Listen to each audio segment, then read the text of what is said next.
Okay, this is the Danelectro French Toast pedal.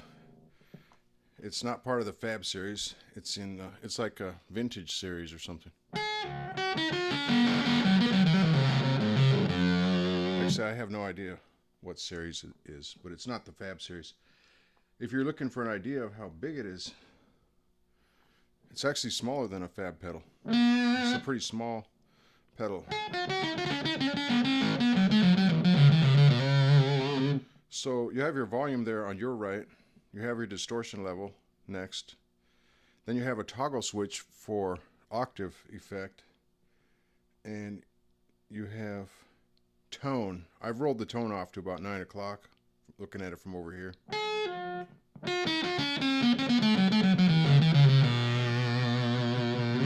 Look, this sounds like it has sort of a...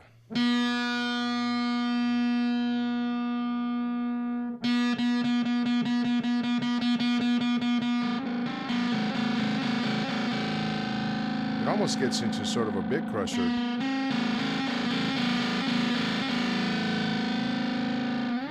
Okay, so I'm playing the Stagg SEL90-BK with P90s pickups. Playing the custom amp. Here's our clean tone.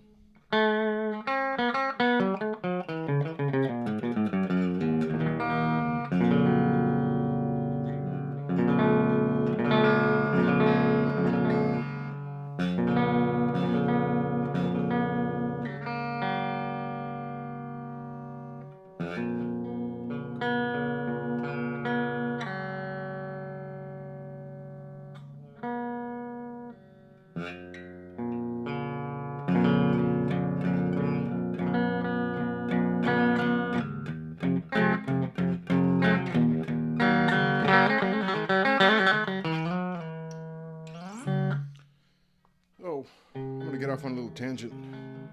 Actually, I got some sort of octaving type pedals.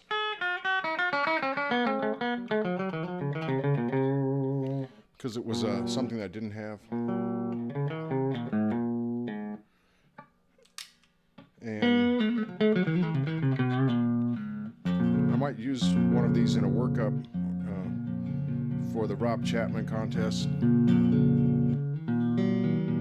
I don't figure I'm going to win that contest, but just participating is going to be fun. There's still a couple weeks left. I might be able to get in an entry between now and then. But if you haven't done it already, you can do yourself a favor and go check out some of those entries. There are a lot of creative people, a lot of cool riffs. The contest is to make a riff in the first 4 frets of the guitar.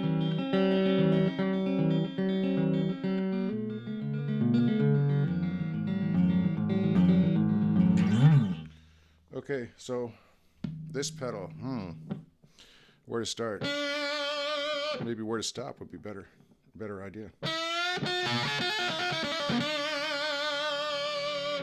Actually, now that I'm listening to it by itself, it's kind of cool, but it's thin. It's a thin sounding pedal. I find that pretty much with all the Fab overdrives, and then this pretty much any kind of distortion or drive that I found in the Fab series, and then including this pedal. It seems thin in this Danelectro line. But these pedals are all, I believe, $25 or less. Some of them are as low as $15.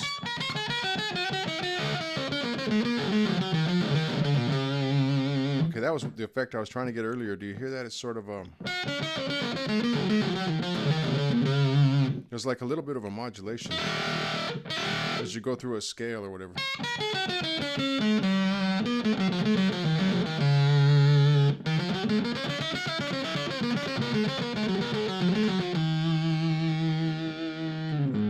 And then the thought just occurred to me, well, hey man, maybe there's some modulation in every scale as you go through it. It's just more pronounced with these pedals.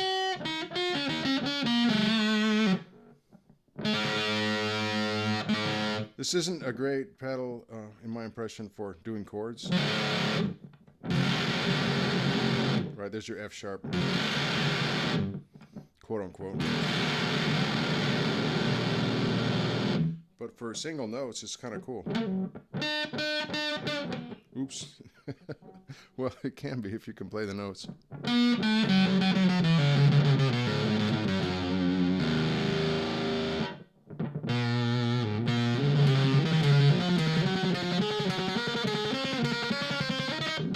Oops.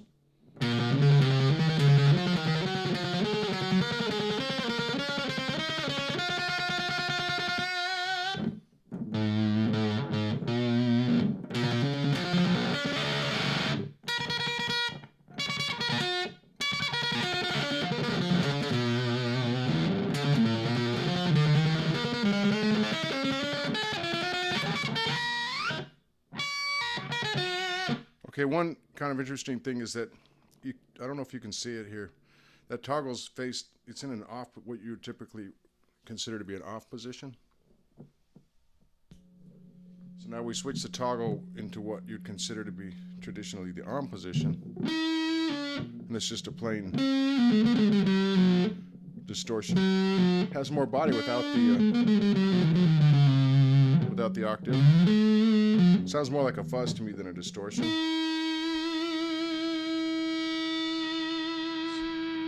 Bringing the tone up just past, or just below noon, just below 12 o'clock. Put the pickup now on the bridge position. It had been on the neck.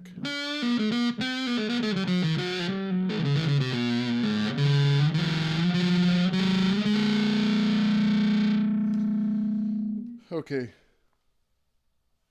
Basically, I would consider this to be sort of a toy pedal. I'm trying to think. I've tried several of the fab pedals, and then this one. I'd say the one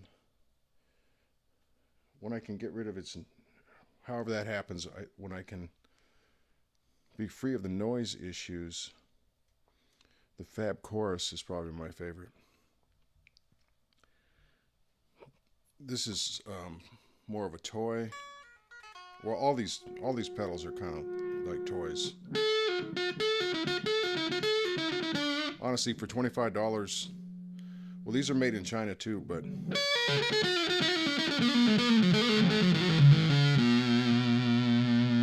for $25,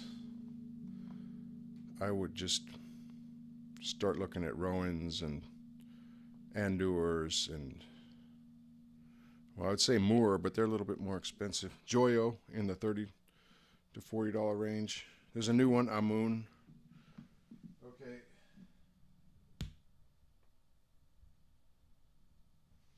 But if you really want this octave sound on a cheap price point,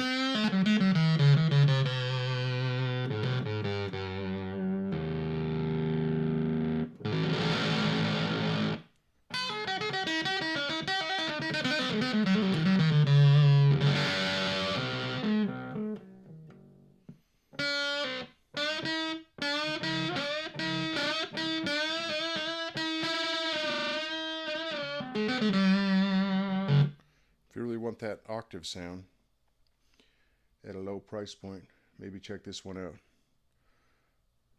But I'm going to be honest, like completely honest.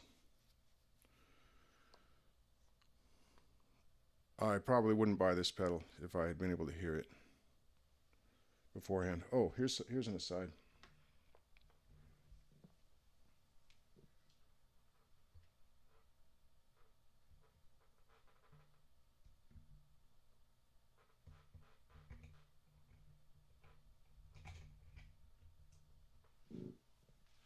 It comes with that little plastic piece. You can see it's broken in the middle.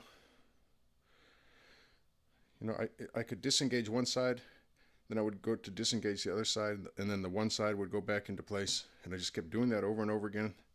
And the only way I got it off was by actually breaking it. So it's meant to protect the pedal, but this is really weird. Okay, well, from one point of view, it was difficult to get my fat little fingers into the opening to do the controls.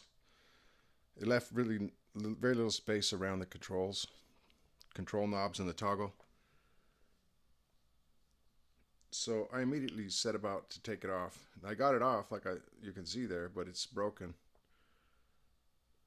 But the weird thing is that it wasn't so much that it was interfering with my fingers, but that somehow, quote unquote, the pedal didn't look right. And I was thinking how insane that was when I was doing it, when I was taking that piece off. Like, why do you care? That's what, part of my brain talking to me. Why do you care what this pedal looks like?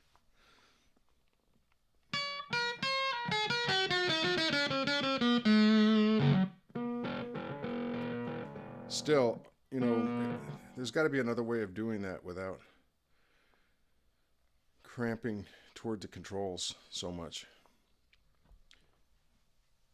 I don't know. It's sort of got that like a pastel color. Reminds me of the American Southwest.